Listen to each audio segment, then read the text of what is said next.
Hi friends, നമസ്കാരം. Krishna's story time എല്ലാവർക്കും സ്വാഗതം.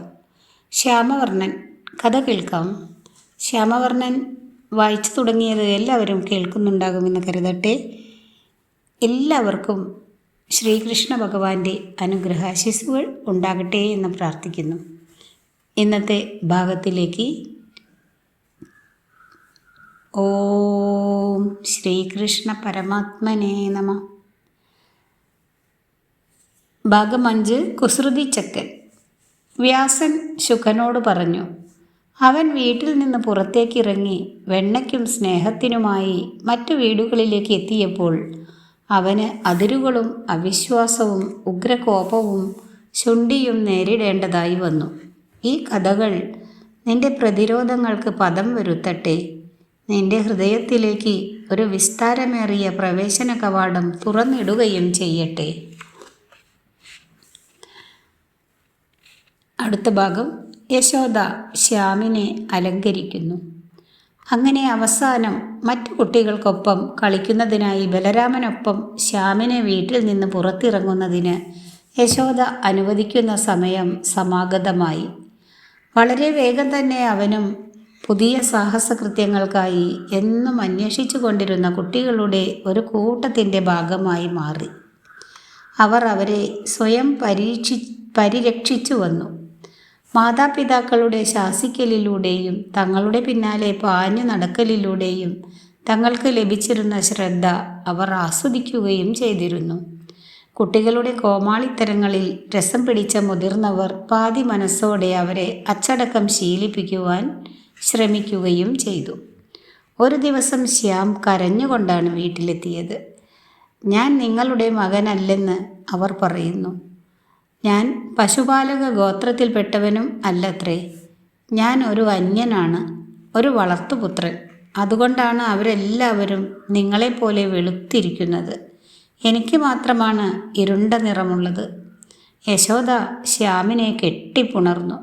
അവനെ സമാധാനിപ്പിച്ചുകൊണ്ട് മറുപടി പറഞ്ഞു, അവർക്ക് നിന്നോട് അസൂയയാണ്. നിനക്ക് അതീവ സൗന്ദര്യമുള്ളതിനാൽ അവരുടെ അസൂയയിൽ നിന്ന് രക്ഷിക്കുന്നതിനായി ദൈവത്തിന് നിന്നെ ഇരുണ്ട നിറക്കാരനാക്കേണ്ടി വന്നു എന്ന് അവർ നിന്നോട് പറയില്ല.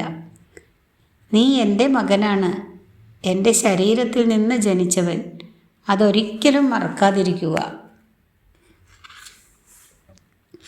ശ്യാമിൻ്റെ ഇരുണ്ട ചർമ്മത്തിൽ നിന്ന് എല്ലാവരുടെയും ശ്രദ്ധ തിരിക്കുവാനായി യശോദ അവനെ മഞ്ഞ നിറത്തിലുള്ള തുണി ഉടുപ്പിച്ചു. മുഖത്ത് ചന്ദനം കൊണ്ടുള്ള ലേപം പുരട്ടി.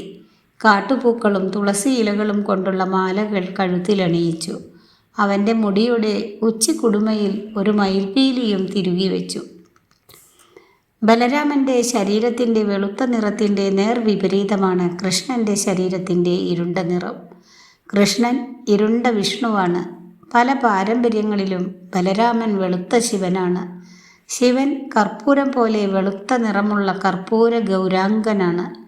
ഇവ രണ്ടും ഒന്നിച്ച് കറുപ്പും വെളുപ്പും പരസ്പര പൂരിതമായ, അതായത് ലോകം അംഗീകരിക്കുന്നതിൻ്റെയും അതിന് വിപരീതമായി ലോകം നിഷേധിക്കുന്നതിൻ്റെയും ആശയങ്ങൾ സൂചിപ്പിക്കുന്നു. ഹിന്ദു മതത്തിലെ പുരാണേതിഹാസങ്ങളിൽ ആവർത്തിച്ചു വരുന്ന പ്രതിപാദ്യ വിഷയമായി ഇത് പ്രത്യക്ഷപ്പെടുന്നുമുണ്ട്. അങ്ങനെ ഗംഗാനദി വെളുപ്പാണ്. അവളുടെ ഇരട്ട നദിയായ യമുനയാകട്ടെ ഇരുണ്ട നിറക്കാരിയുമാണ്. ഇരുണ്ട നിറക്കാരിയായ വന്യയായ കാളിയും വെളുത്ത നിറക്കാരിയായ ശാന്തയും ഇണങ്ങുന്നവളുമായ ഗൗരിയും ഇരുവരും ദേവിമാരാണ്. കൃഷ്ണപുരാവൃത്താഖ്യാനങ്ങളിൽ സ്നേഹം പ്രധാനപ്പെട്ട വികാരമായി തീരുന്നുണ്ട്. ജീവശാസ്ത്രവും നിയമവും ചോദ്യം ചെയ്യപ്പെടുന്നുമുണ്ട്. കൃഷ്ണൻ്റെ സ്നേഹം ജീവശാസ്ത്രത്തോടോ നിയമബന്ധങ്ങളോടോ കടപ്പാടുകളോടോ പരിമിതപ്പെടുത്തപ്പെട്ടിട്ടില്ല. അവൻ്റെ അമ്മയല്ല അവൻ്റെ യഥാർത്ഥത്തിലുള്ള അമ്മ. അവൻ്റെ അച്ഛനല്ല അവൻ്റെ യഥാർത്ഥത്തിലുള്ള അച്ഛൻ. അവൻ്റെ സഹോദരനല്ല അവൻ്റെ യഥാർത്ഥത്തിലുള്ള സഹോദരൻ. അവൻ്റെ പ്രണയിനി പിൽക്കാലത്ത് അവൻ്റെ ഭാര്യയല്ല. അവരെ എല്ലാം ഒന്നുപോലെ പരസ്പരം ബന്ധിപ്പിക്കുന്നത് സ്നേഹം മാത്രമാണ്. അടുത്ത ഭാഗം. ബലരാമനും ഇരുണ്ട ശ്യാമും. സ്ത്രീകളുടെ നിറപ്പകിട്ടുള്ള അലങ്കാരഭൂഷകൾ ധരിച്ചിരിക്കുമ്പോഴും തൻ്റെ ബന്ധു സഹോദരനായ ബലരാമൻ വെളുത്തും നീളമുള്ള പതുപതുത്ത കറുത്ത നിറമുള്ള തലമുടിയുള്ളവനും ആയിരിക്കുമ്പോൾ താൻ എന്തുകൊണ്ടാണ് ഇരുണ്ട നിറക്കാരനും ചുരുണ്ട തലമുടിയുള്ളവനുമായതെന്ന് അത്ഭുതപ്പെടുന്നത് കൃഷ്ണൻ നിർത്തുന്നില്ല. പാൽ വെളുത്ത നിറമാണ്. ഒരുപക്ഷെ നീ വളരെയധികം പാൽ കുടിക്കുകയും വെണ്ണ കഴിക്കുകയും ചെയ്യുകയാണെങ്കിൽ നീയും വെളുത്ത നിറക്കാരനാകുകയും നിന്റെ ചുരുണ്ട തലമുടി നീണ്ടുവരികയും ചെയ്യുമായിരിക്കും, അവൻ്റെ ചങ്ങാതിമാർ അഭിപ്രായപ്പെട്ടു.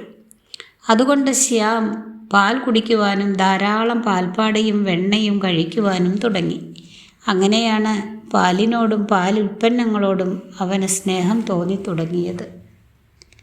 പഴയ ഹരിവംശത്തിൽ കൃഷ്ണൻ, സംഘർഷണൻ എന്ന് വിളിക്കപ്പെടുന്ന അവൻ്റെ സഹോദരൻ എന്നീ രണ്ടുപേരും ഒരു ആത്മാവിൽ നിന്ന് ആവിർഭവിക്കുന്ന ഇരു ശരീരങ്ങളായിട്ടാണ് കാണപ്പെടുന്നത്.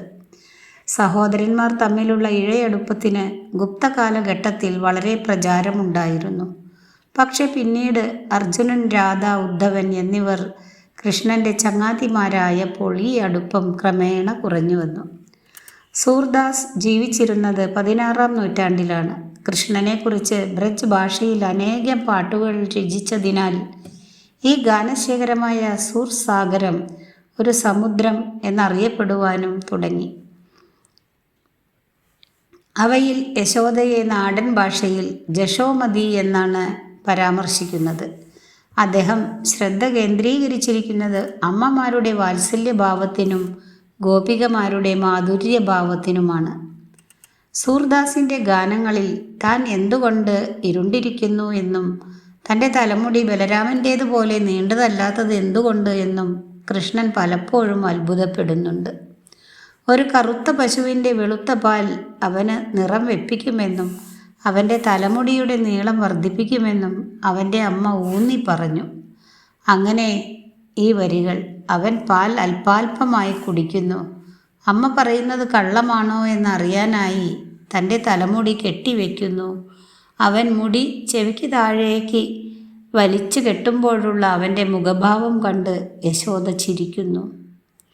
ചില പുരാണങ്ങളിൽ വിഷ്ണു ഒരു വെളുത്ത രോമവും ഒരു കറുത്ത രോമവും തൻ്റെ നെഞ്ചിൽ നിന്ന് പിഴുത് അവ രണ്ടും ദേവകിയുടെ ഗർഭപാത്രത്തിൽ നിക്ഷേപിക്കുന്നുണ്ട്. അങ്ങനെ വെളുത്ത രോമത്തിൽ നിന്ന് ബലരാമനും കറുത്ത രോമത്തിൽ നിന്ന് കൃഷ്ണനും ഭൂജാതരായി. അടുത്ത ഭാഗം വെണ്ണക്കടയൽ. തൻ്റെ അമ്മ കുടങ്ങളിൽ പാൽ ശേഖരിക്കുന്നതും അവയിൽ നിന്ന് പാട വേർതിരിക്കുന്നതും പാൽ തൈരാക്കുന്നതും അതിൽ നിന്ന് ഓരോ ദിവസവും വെണ്ണ കടയുന്നതും ശ്യാം ശ്രദ്ധിച്ചു കണ്ടു. കടകോലിന് ചുറ്റും കയർ ചുറ്റിയിട്ട് അവൾ തൈരുകുടങ്ങളിൽ അത് വയ്ക്കും. പിന്നെ രണ്ടറ്റങ്ങളും താളത്തിൽ മാറി മാറി വലിക്കും. അവളുടെ ചലനങ്ങളിൽ അവൻ ഇത്ര ശ്രദ്ധ പതിപ്പിക്കുന്നത് കണ്ട് അവൾ പറഞ്ഞു: ദേവന്മാരും അവരുടെ അർദ്ധ സഹോദരങ്ങളായ അസുരന്മാരും ഒരിക്കൽ പാലാഴി കടയുന്നതിന് ആഗ്രഹിച്ചു. പക്ഷേ അവർക്ക് അതിന് സാധിച്ചില്ല. എന്തുകൊണ്ടാണെന്ന് നിനക്കറിയാമോ? ഇല്ല എന്ന് ശ്യാം തലയാട്ടി. കാരണം അവർ കയറിൻ്റെ രണ്ടറ്റങ്ങളും ഒന്നിച്ചാണ് വലിച്ചത്. ഇത്ര ചെറിയ കടകോലുകൊണ്ട് എങ്ങനെയാണ് ഒരാൾക്ക് പാലാഴി കടയാൻ കഴിയുക? കൊച്ചു ശ്യാം ചോദിച്ചു. ഓ, അതൊരു സാധാരണ കടകോലായിരുന്നില്ല. അത് മന്ദരം ആയിരുന്നു, പർവ്വതങ്ങളുടെ രാജാവ്. കയർ വാസുകി ആയിരുന്നു, സർപ്പങ്ങളുടെ രാജാവ്. അത് പാലാഴിക്ക് മീതെ പൊക്കിക്കിടത്തിയത് അകുപരൻ, ആമകളുടെ രാജാവായിരുന്നു. കടയൽ മൂലം ദേവന്മാരുടെയും അസുരന്മാരുടെയും ജീവിതത്തിന് ഭീഷണി ഉയർത്തിയ വിഷം വാസുകി ഛർദ്ദിക്കുന്നതിനിടയായി. പക്ഷെ ശിവൻ രക്ഷപ്പെടുത്തുവാനായി വന്നു വിഷം മുഴുവൻ കുടിച്ചു. പിന്നെ ഒന്നിച്ചല്ലാതെ ഇടവിട്ടിടവിട്ട് എങ്ങനെയാണ് കടയേണ്ടതെന്ന് വിഷ്ണു ദേവന്മാരോടും അസുരന്മാരോടും പറഞ്ഞു കൊടുത്തു. ദേവന്മാർ വലിക്കുമ്പോൾ അസുരന്മാരോട് തത്കാലത്തേക്ക് നിർത്തിവെക്കുവാൻ ആവശ്യപ്പെട്ടു. അസുരന്മാർ വലിക്കുമ്പോൾ ദേവന്മാരും താൽക്കാലികമായി നിർത്തിവെച്ചു. ഇരു കൂട്ടരോടും കൂടുതൽ വലിക്കരുത് എന്ന് താക്കീത് കൊടുത്തു. അല്ലെങ്കിൽ വാസുകി മന്ദരപർവ്വതത്തിൽ നിന്ന് സ്വയം അഴിഞ്ഞു പോകും. അങ്ങനെ വിഷ്ണു കടയൽ സാധ്യമാക്കി. അതെ, യശോദ പറഞ്ഞു. പാലിൽ നിന്ന് വെണ്ണ എന്നതുപോലെ അനശ്വരതയുടെ തേൻ പുറത്തു വന്നു. എനിക്ക് തേൻ വേണം, ശ്യാം ഉന്നയിച്ചു. യശോദ കോരികയിൽ ലേശം വെണ്ണയെടുത്ത് അതവൻ്റെ വായിൽ വെച്ചു കൊടുത്തു. അവൻ്റെ വൈകുന്നേരത്തെ ഭക്ഷണത്തിനായി അവൾ കുറച്ച് മോരും മാറ്റിവെച്ചു. കൃഷ്ണനെ നവനീതപ്രിയൻ തൈര് കടഞ്ഞുണ്ടാക്കിയെടുത്ത പുത്തനായ വെണ്ണ ഇഷ്ടപ്പെടുന്നവൻ എന്ന് വിളിക്കാറുണ്ട്. ഇന്ത്യയിൽ ഇളം ചൂടുള്ള കാലത്ത് പശുപാലകർ മുഴുവൻ പാലും ഉറയൊഴിക്കുകയും പിന്നെ തൈര് കടഞ്ഞ് വെണ്ണ ഉണ്ടാക്കുകയും ചെയ്യുന്നു. തണുപ്പ് കൂടുന്ന കാലാവസ്ഥയിൽ പാൽ തന്നെത്താനെ കടഞ്ഞു വരും. ഇന്ത്യൻ പശുക്കൾ വളരെ കുറഞ്ഞ അളവിൽ മാത്രമേ പാൽ നൽകാറുള്ളൂ എന്നതിനാൽ പാലിൽ നിന്ന് പാൽപ്പാട മാറ്റുന്ന രീതി സാധാരണമല്ലായിരുന്നു. ഏതാനും ദിവസങ്ങൾ തൈര് ശേഖരിച്ച് വെച്ച് പിന്നെ അത് കടയുന്നു. വിഷ്ണുവിൻ്റെ രണ്ടാമത്തെ അവതാരമായ ആമ തൻ്റെ മുതുകിൽ കടകോൽ താങ്ങി നിർത്തുകയും സമുദ്രം കടയുന്നത് ഏകോപിപ്പിക്കുകയും ചെയ്ത കൂർമ്മമാണ്. അങ്ങനെ നിരന്തരം യുദ്ധം ചെയ്തുകൊണ്ടിരുന്ന ബദ്ധശത്രുക്കളെ പ്രാപഞ്ചികമായ ഈ അനുഷ്ഠാനത്തിൽ സഹകരിപ്പിക്കുന്നതിന് വിഷ്ണുവിന് കഴിഞ്ഞു. ഈ സാഹസകൃത്യത്തിന് തുടക്കം കുറിച്ചത് തങ്ങളായതിനാൽ അമൃത് അഥവാ അമരത്വത്തിൻ്റെ മകരന്തം തങ്ങൾക്ക് അവകാശപ്പെട്ടതാണെന്ന് ദേവന്മാർ വാദിച്ചു. അസുരന്മാർ പിന്നീടാണ് ഈ ഉദ്യമത്തിൽ ചേർന്നത്. അതുകൊണ്ട് ആദ്യം എന്ന അവകാശവാദം ഉന്നയിക്കുന്നതിന് അവർക്ക് പറ്റിയില്ല. ഇത് അസുരന്മാരുടെ മേൽ ദേവന്മാർക്ക് ആനുകൂല്യം നേടിക്കൊടുത്തു. പക്ഷെ പിന്നീട് ശിവന്റെ പക്കൽ നിന്ന് അസുരന്മാർക്ക് സഞ്ജീവനി വിദ്യ ലഭിക്കുന്നു. ഇത് മരിച്ചവരെ പുനർജനിപ്പിക്കുന്നതിന് അസുരഗുരുവായ ശുക്രനെ പ്രാപ്തനാക്കി. അങ്ങനെ ദേവന്മാരും അസുരന്മാരും ഒരേപോലെ തുല്യരായി. വിഷ്ണു ദേവന്മാരെയും അസുരന്മാരെയും ഒരുമിച്ച് പ്രവർത്തിപ്പിക്കുന്നതിന് ശ്രമിച്ചതുപോലെ പിൽക്കാലത്ത് കൃഷ്ണൻ പാണ്ഡവരെയും കൗരവരെയും ഒന്നിച്ച് പ്രവർത്തിപ്പിക്കുന്നതിന് ശ്രമിച്ചു. വെണ്ണക്കൊതി. അടുത്ത ഭാഗം. വൃന്ദാവനത്തിലെ ജീവിതം പാലിനു ചുറ്റുമായിരുന്നു കറങ്ങിക്കൊണ്ടിരുന്നത്. പ്രഭാതത്തിൽ നന്ദൻ പശുക്കളെ കറക്കും. യശോദ നെയ്യുണ്ടാക്കുന്നതിനായി പാൽ തിളപ്പിച്ച് പാട ശേഖരിക്കും. കുറച്ച് പാൽ ഉറയൊഴിച്ച് വെച്ച് കടയും. അത് മൃദുലമായ വെളുത്ത വെണ്ണയായി പരിവർത്തനപ്പെടും വരെ ഇത് കുടങ്ങളിൽ ശേഖരിച്ച് വ്രജയിലുള്ള കൃഷിക്കാരുടെയും വ്യാപാരികളുടെയും പുരോഹിതരുടെയും വീടുകളിലേക്ക് കൊടുത്തുവിടും. ഇതിനു പകരമായി പശുപാലകർക്ക് വസ്ത്രങ്ങളും ധാന്യങ്ങളും ആഭരണങ്ങളും കുടങ്ങളും പാത്രങ്ങളും ലഭിച്ചു വന്നു. ക്ഷീരശാലകളിൽ സൂക്ഷിച്ചിരുന്ന കുടങ്ങളിലേക്കും അതിനുള്ളിലെ സ്വാദുറ്റ മിനുമിനുപ്പുള്ള വസ്തുക്കളിലേക്കും ശ്യാം നിരന്തരമായി വശീകരിക്കപ്പെട്ടുകൊണ്ടിരുന്നു. അവന് കുടങ്ങളുടെ വായിലേക്ക് എത്തിപ്പെടാൻ കഴിയില്ലെങ്കിൽ അവൻ ഒരു വടിയോ കല്ലോ കൊണ്ട് കുടത്തിൻ്റെ അടിഭാഗം തല്ലിപ്പൊട്ടിച്ച് തുറക്കും. അതിൽ നിന്ന് വെളിയിലേക്ക് കിനിഞ്ഞു വരുന്ന വെണ്ണ മുഴുവൻ അവൻ നക്കിയെടുക്കും. വെണ്ണ പുരണ്ട വിരലുകളോടെ യശോദ അവനെ കണ്ടുപിടിക്കുമ്പോൾ അവൻ പറയും, ഞാൻ ഉറുമ്പുകളെ ഓടിച്ച് കളയുകയാണ്. ശ്യാം കൂടുതൽ ധൈര്യവാനും മുതിർന്നും തുടങ്ങിയപ്പോൾ അവന് എത്താനാവാത്ത വിധം യശോദ ഉത്തരത്തിൽ നിന്ന് കുടങ്ങൾ തൂക്കിയിട്ടു. പിന്തിരിയാൻ കൂട്ടാക്കാത്ത ശ്യാം ജനാലകളിൽ പിടിച്ചു കയറി കഴുക്കോലുകളിലൂടെ ഇഴഞ്ഞു നീങ്ങി കള്ളികളിൽ നിന്ന് എടുത്ത് ചാടുകയോ കുടങ്ങൾ പൊട്ടിക്കാനായി ചെറിയ കല്ലുകൾ എറിയുകയോ ചെയ്യും. വെണ്ണ കിട്ടാൻ വേണ്ടി എന്തും ചെയ്യും. ശ്യാമിന് എന്ത് കിട്ടിയോ അത് അവൻ തൻ്റെ ചങ്ങാതിമാരുമായും അവൻ എവിടെ പോയാലും അവൻ്റെ പിന്നാലെ നടന്നിരുന്ന കുരങ്ങുകളുമായും പങ്കുവയ്ക്കും. പക്ഷെ ഒരിക്കലും വെണ്ണ തികയുമായിരുന്നില്ല. അതുകൊണ്ട് ശ്യാം അവൻ്റെ കൂട്ടുകാരെ ഒന്നിച്ചു കൂട്ടും. ഒരു മനുഷ്യ സൂചിസ്തംഭം നിർമ്മിക്കും. കുടങ്ങളിലേക്ക് പിടിച്ചു കയറി പിടിക്കപ്പെട്ടാൽ അവൻ കൂട്ടുകാരുടെ നേരെ ചൂണ്ടിപ്പറയും, ഇവരാണ് എന്നെ കൊണ്ടത് ചെയ്യിച്ചത്. ഞാൻ നിരപരാധിയാണ്, എന്നെ വിശ്വസിക്കണം. ഈ തിരുത്താൻ കഴിയാത്ത എന്നാൽ പ്രിയങ്കരനായ വെണ്ണക്കള്ളനെ ശിക്ഷിക്കണോ ആലിംഗനം ചെയ്യണോ എന്ന് യശോദയ്ക്ക് അറിയാതാവൂ. 3 ലോകത്തിൻ്റെയും പ്രഭുവായ കൃഷ്ണനോട് വെണ്ണ കിട്ടണമെങ്കിൽ നൃത്തം ചെയ്യുവാൻ അവൻ്റെ അമ്മ ആവശ്യപ്പെടുന്നതായി സൂർദാസ് പാടുന്നുണ്ട്. സ്വന്തം നോട്ടം കൊണ്ട് സമയത്തെ അല്ലെങ്കിൽ കാലത്തെ ഭയപ്പെടുത്തുന്നവൻ ആരാണോ അവൻ യശോദയുടെ കോപാക്രാന്തമായ നോട്ടത്തിനു മുൻപിൽ ഭയന്നു പോകുന്നു. രാമനെ പോലെ തന്നെ കൃഷ്ണനെയും കുരങ്ങുകളുമായി ബന്ധപ്പെടുത്തുന്നുണ്ട്. എന്നിരുന്നാലും കുരങ്ങന്മാർ രാമനെ സേവിക്കുമ്പോൾ കൃഷ്ണൻ അവയ്ക്കൊപ്പം കളിക്കുന്നു. മുംബൈയിൽ എല്ലാ വർഷവും ചെറുപ്പക്കാരുടെ സംഘം നഗരം മുഴുവൻ ചുറ്റിക്കറങ്ങി തെരുവിനു കുറുകെ 2 കെട്ടിടങ്ങൾക്കിടയിൽ കെട്ടിയിട്ടിരിക്കുന്ന ഒരു കയറിൽ നിന്നും തൂക്കിയിട്ടിരിക്കുന്ന ഏറ്റവും ഉയരത്തിലുള്ള കുടം താഴെ ഇറക്കാൻ നോക്കുന്ന മത്സരങ്ങൾ നടത്തി വരുന്നുണ്ട്. ഈ ധീരകൃത്യത്തിന് ആഘോഷത്തിൻ്റെ കാതലായ സ്നേഹവും വാത്സല്യവുമായി ബന്ധമൊന്നുമില്ല. അതിനുമപ്പുറം രാഷ്ട്രീയത്തിൻ്റെയും മുതലാളിത്ത വ്യവസ്ഥയുടെയും കാതലായ വിജയിക്കലുമായിട്ടാണ് അതിന് ബന്ധം. പക്ഷേ അത് ചെറുപ്പക്കാരെ ഉത്തേജിപ്പിക്കുകയും സമൂഹങ്ങൾ സൃഷ്ടിക്കുകയും ചെയ്യുന്നുണ്ട്. വെണ്ണകട്ടുണ്ണി. പരാതികൾ അനസ്യൂതം കൂടിക്കൂടി വന്നുകൊണ്ടേയിരുന്നു. അവൻ ഒരു കള്ളനാണ്. അവൻ എൻ്റെ വീട്ടിൽ നിന്നും വെണ്ണ മോഷ്ടിച്ചു. വെണ്ണ തപ്പുന്നതിനിടെ അവൻ എൻ്റെ വീട്ടിലെ കുടങ്ങൾ മുഴുവൻ പൊട്ടിച്ചു കളഞ്ഞു. ഇനി ഞാൻ എങ്ങനെയാണ് വെള്ളം ശേഖരിക്കുക? പൂജ ചെയ്യാൻ വേണ്ടി വെച്ചിരുന്ന വെണ്ണ മുഴുവൻ അവൻ തിന്നു തീർത്തു. നിന്റെ മകൻ്റെ കുസൃതി കാരണം എൻ്റെ കുട്ടികൾ വെണ്ണയിൽ മുഴുകിയിരിക്കുകയാണ്. ഞാൻ പാകം ചെയ്യുന്ന ആഹാരം കഴിക്കുന്നത് അവർ നിർത്തി. ശ്യാമും അവൻ്റെ ചെറു സംഘം കൂട്ടുകാരും വെണ്ണ അന്വേഷിക്കുന്നതിനിടയിലാണ് എല്ലായിടത്തും ആക്രമമുണ്ടാക്കുക. യശോദയ്ക്ക് എന്താണ് ചെയ്യുവാൻ കഴിയുക?